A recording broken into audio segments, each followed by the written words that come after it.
Have you ever been certain you saw something with your own eyes, only to realize later you were wrong? Maybe you thought you spotted your friend in a crowd, waved, and then felt embarrassed when a stranger turned around.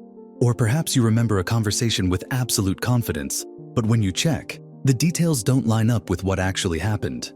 These moments can feel like glitches, small failures of memory or attention. But what if I told you that this isn't the exception? It's the rule. What if most of the time your brain is hiding, cutting, or even inventing parts of reality, all to save energy and help you survive? That's the hidden story of your perception. It isn't a mirror reflecting the world, it's a filter carefully shaping it. And once you understand how this works, you'll begin to see both yourself and others in a profoundly new way. Think of your brain as a kind of film editor. Out in the world, reality is like raw footage, millions of tiny details happening at once. Colors, sounds, textures, smells, movements, patterns. If your brain tried to process all of that raw footage in real time, it would overload instantly. So instead, it cuts. It leaves entire pieces on the editing floor. It zooms in on only a fraction of what's happening, adds transitions, fills in the gaps, and presents you with what looks like a seamless movie. That movie is your reality. You don't see what's really there. You see a version your brain has assembled to be good enough. One of the clearest examples of this is what psychologists call inattentional blindness. If you've ever seen the famous invisible gorilla experiment, you know what I mean. Participants were asked to watch a video of people passing a basketball and count the number of passes. Most people, focused intently on the task, completely failed to notice a man in a gorilla suit walking across the screen. He's right there, but they don't see him. Why? Because the brain decided that the gorilla wasn't relevant to the storyline it was currently constructing. Your attention is like the camera lens. It can't capture the entire scene, so it selects a narrow slice and throws the rest away. This selective perception is not a bug. It's a feature. Imagine walking down a busy street. Your eyes technically receive an ocean of visual input. The reflection of light on every window, the cracks in the pavement, the subtle differences in shade on each brick of a building. But you don't notice 99% of it. Instead, your brain highlights only what seems relevant. A car coming toward you, the traffic light turning red, a shop sign you've been looking for. In doing so, your brain is protecting you. It's conserving precious mental energy, focusing on what it predicts will matter, and discarding the rest. But this editing process doesn't just leave things out, it also changes and invents. For example, have you ever read a sentence where the middle letters of each word were scrambled, but you could still understand it? That's your brain filling in gaps. Or think about optical illusions, like lines that look longer than they are, or shapes that appear to move. These illusions reveal that your brain is not faithfully recording reality. It's interpreting, guessing, and sometimes getting it wrong. Now, you might wonder, if the brain is hiding so much from us, how can we ever trust what we see or remember? The answer is, we can't fully. But understanding this limitation is powerful. It allows us to be more humble about our certainty, more curious about perspectives different from our own, and more forgiving when memory or perception leads us astray. Think about arguments you've had with friends or family. Each of you might recall the same event differently. The instinct is to assume the other person is wrong or lying. But often both versions are simply the brain's edited movies. Realizing this can reduce unnecessary conflict and help us seek common ground instead of fighting over whose truth is real. Philosophers have long understood this gap between reality and perception. Immanuel Kant, for instance, argued that we can never know the world as it truly is, only as it appears to us through our senses and mental categories. Modern neuroscience has confirmed his intuition. The brain is not a passive receiver, but an active constructor of reality. Every color you see, every sound you hear, every memory you recall, each one has been filtered and reshaped by the brain's machinery. So why exactly does the brain do this? The simplest answer is efficiency. The human brain is only about 2% of your body's weight, but consumes around 20% of your energy. Processing raw reality in full detail would be like trying to stream every video on the internet at once through your home Wi-Fi. It would crash immediately. So the brain uses shortcuts or heuristics. These shortcuts aren't perfect, but they're fast and usually good enough to help you navigate the world without burning out. Here's a metaphor. Imagine you're using a map app on your phone. The app doesn't show every blade of grass or pebble on the sidewalk. It shows only the streets, landmarks, and routes that are useful for getting you from point A to point B.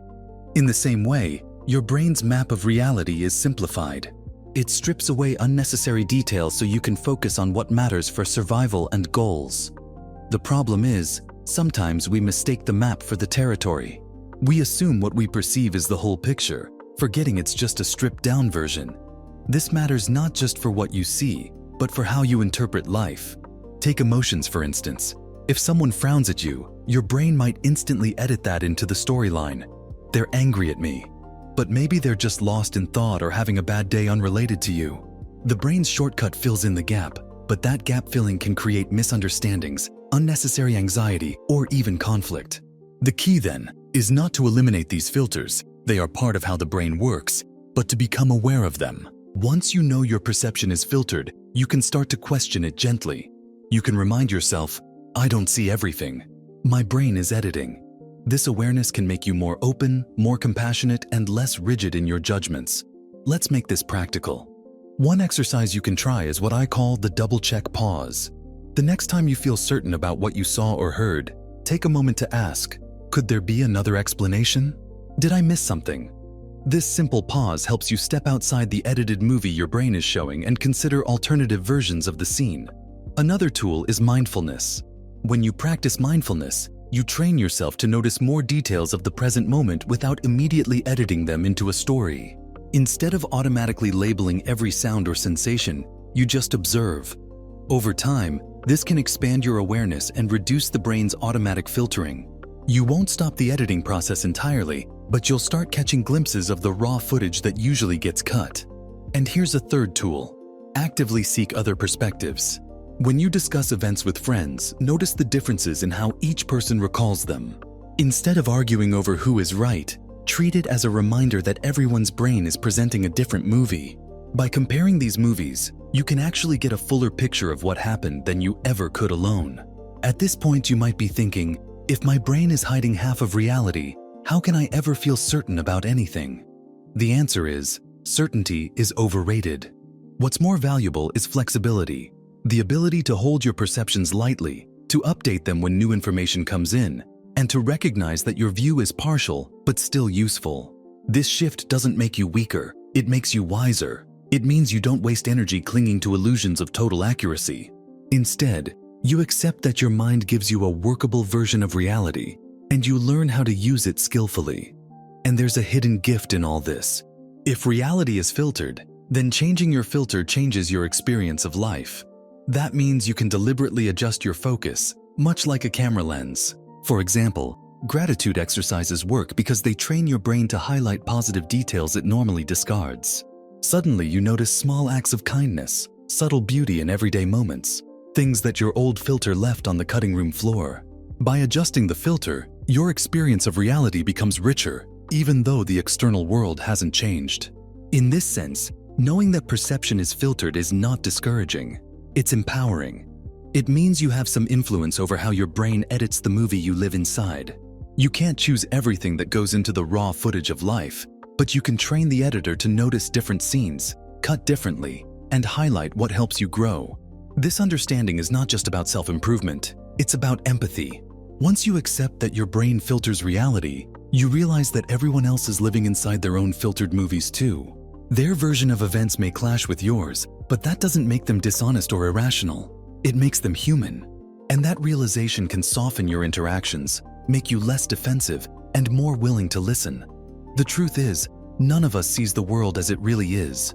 We all see it through the lens of a brain trying to save energy, protect us, and make sense of chaos. But by becoming aware of this lens, we gain the freedom to question it, to shift it, and to use it as a tool rather than being blindly ruled by it. And that's the hidden secret your brain doesn't tell you. Reality is too big to fit into consciousness, so your mind gives you a movie instead. But the more you understand how that movie is made, the more power you have to direct it. So how can you actually start using this insight in daily life? The first step is awareness. Notice when your brain presents you with a story that feels like the whole truth. For example, if a colleague walks past you without saying hello, your brain might instantly edit that into, "They're ignoring me, maybe they don't like me." Before you accept that version of reality, pause. Ask yourself, is this fact or is it the editor at work? Could there be 10 other explanations? Maybe they were preoccupied. Maybe they didn't see you. Maybe they were rushing to a meeting. By practicing this pause, you weaken the automatic grip of your mental filter and open space for curiosity rather than judgment. The second step is to actively challenge your assumptions. You can think of this as performing a reality check. A useful exercise is to write down a recent conflict or stressful situation and list 3 possible interpretations besides your first instinct. If you argued with a partner, was it really about what they said? Or could it have been about tone, timing, or your own state of mind that day? By generating alternative versions, you remind yourself that your perspective is only one edited movie, not the raw footage. This reduces overconfidence in your own perception and fosters empathy for the other person's experience. Another practical strategy is what psychologists call reappraisal. This means deliberately reframing the meaning of an event. Suppose you receive critical feedback at work. Your brain's first filter might label it as a threat. I'm failing, I'm not good enough. But you can consciously reframe it. This is data, not a judgment. It's an opportunity to improve. That shift doesn't erase the reality of the feedback. It changes the filter through which you view it. And that difference in framing can completely transform how you feel and how you respond. Mindfulness is also a powerful tool here because it trains your brain to notice raw sensory input before the editing process takes over. Sit quietly for a few minutes and just observe the feeling of your breath, the sound of distant traffic, the tiny shifts in your posture. You'll realize how much of life you normally skim past. Practicing mindfulness is like slowing down the editor and catching glimpses of the raw footage. Over time, this helps you spot the difference between perception and interpretation, giving you more freedom to choose how you engage with reality. Now, there's an even deeper layer to this. Recognizing that your brain filters reality doesn't only change how you handle stress or relationships, it changes how you understand meaning itself. Think about it. If the world you experience is always mediated by filters, then what you call your life is partly constructed by attention. The stories you tell yourself, the details you highlight or ignore, the interpretations you choose, these shape your reality as much as external events do. In other words, you're not just living in the world, you're living in the version of the world your brain has edited for you. And that means you have the power to become more conscious of the editing process, to co-direct your own movie rather than just watching passively.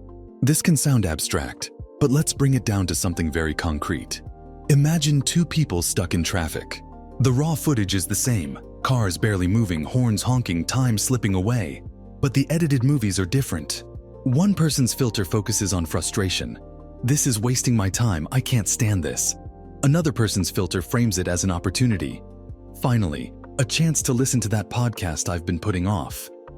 The external situation hasn't changed, but their inner reality feels entirely different. This is the power of filters. They don't just distort, they define experience. There's also an important social implication. When you realize that everyone else's brain is editing reality too, you stop expecting total alignment.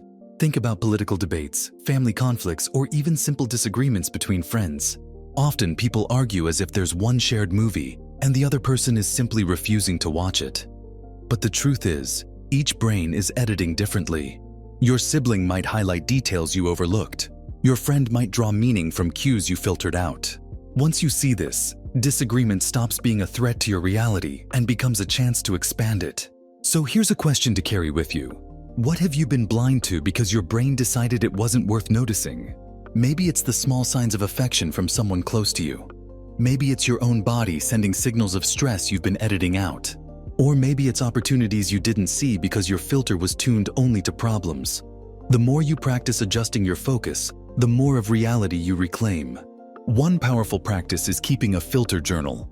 Each day, write down one situation where you noticed your brain editing reality. It could be something as small as assuming why someone was late, or as big as interpreting a life setback. Then ask, what else might have been happening outside my filter? Over time, this habit sharpens your awareness and helps you stop mistaking the edited movie for the whole story. This isn't about eliminating filters. You can't. They're built into the way the human brain works. But by noticing them, questioning them, and sometimes deliberately adjusting them, you gain a kind of meta-awareness. You stop being a passive audience member of your own life and start becoming a participant in how it's framed. That shift can make you calmer, kinder, and more resilient. And maybe most importantly, it can make you more compassionate. When someone reacts in a way you don't understand, remind yourself, they're not seeing your movie, they're seeing theirs. Their brain has cut, distorted, and filled in gaps just like yours does. That doesn't make them irrational, it makes them human. And when you recognize that, you open the door to connection instead of conflict. So the next time you feel absolutely certain about something you saw, remembered, or felt, pause. Ask yourself, is this the raw footage or just one version of the movie? That single question can transform how you relate to yourself, to others, and to the world around you. And if this exploration has opened your eyes, even to the possibility that your eyes don't show you the whole truth, then I invite you to keep going deeper. At Mind Unlocked, we're building a toolkit for better thinking, one video at a time. If you found this perspective valuable, share it with someone who might need a reminder that their perception isn't the whole story. And don't forget to like this video and subscribe to the channel so you can continue unlocking new ways of understanding your own